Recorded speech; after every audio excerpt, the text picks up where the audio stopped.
When he got on a plane in Portland, Oregon last night, he was just another passenger who gave his name as D.A. Cooper. But today, after hijacking a Northwest Airlines jet, ransoming the passengers in Seattle, then making a getaway by parachute somewhere between there and Reno, Nevada, the description on one wire service, master criminal.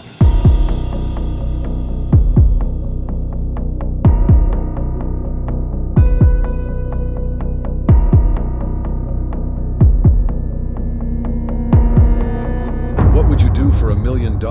Now, what if I told you someone once vanished into thin air with $200,000 in ransom money after hijacking a plane? No trace, no clues, and a case that stumped the FBI for decades. Welcome to the incredible unsolved mystery of D.B. Cooper. The hijacking, November 24, 1971. A man dressed in a business suit and carrying a briefcase boards Northwest Orient Airlines Flight 305 in Portland, bound for Seattle. He looks like any other traveler, but his intentions are far from ordinary. He finds his seat, orders a bourbon and soda, and casually lights a cigarette. As the plane ascends, Cooper's calm exterior masks the storm brewing inside his briefcase. Mid-flight, Cooper signals to a flight attendant, handing her a note. Initially, she pockets it, thinking it's a lonely businessman's phone number. But Cooper leans in, whispering, "You might want to read that.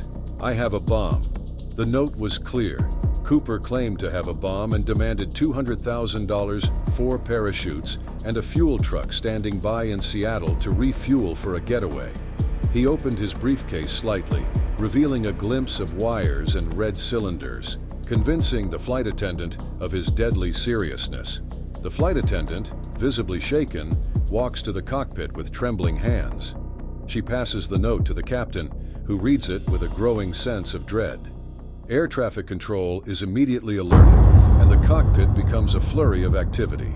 "I want those parachutes and the money ready in Seattle, or I blow the plane up. No funny business." His tone is calm but threatening, sending chills down the spine of everyone who hears it.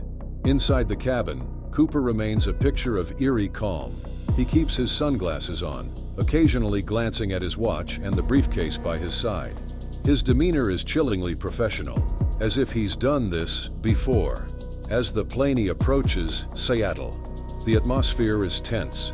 The remaining passengers are oblivious to the hijack, thinking the additional delay is just another routine inconvenience of air travel. Meanwhile, the crew is acutely aware that every decision could be a matter of life or death. The plane lands in Seattle under the heavy cloak of night. The runway is lit by floodlights, with police and FBI agents hidden out of sight.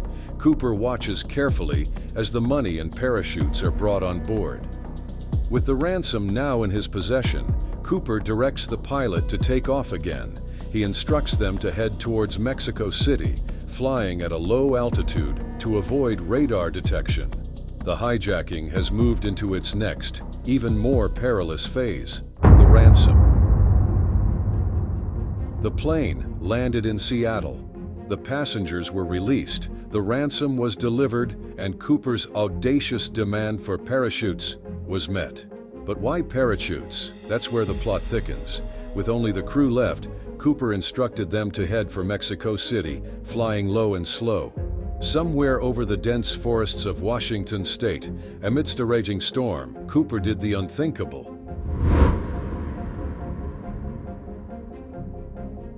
The jump night had fallen. The aircraft's rear air stair was open, a chilling wind howling as Cooper strapped on a parachute.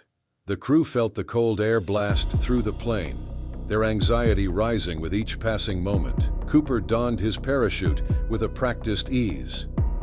Adjusting his dark sunglasses, he surveyed the stormy night sky. The plane was flying dangerously low, the lights of small towns flickering far below. With 200,000 strapped to his body, Cooper took several deep breaths and stepped into the abyss.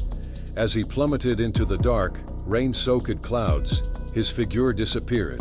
The mystery deepened as the storm swallowed any trace of his path. The FBI launched a massive manhunt the following day. They scoured the potential landing areas, but the vast wilderness of the Pacific Northwest could hide any number of secrets. The money, the man, the myth vanished, leaving behind only questions and theories. Over the years, theories about Cooper's fate have ranged from a sophisticated crime genius to a desperate man who didn't survive his daring escape. The FBI officially closed the case in 2016, but the legend lives on. So, who was D.B. Cooper? A ghost, a genius, or just a man lost to time? The debate rages on.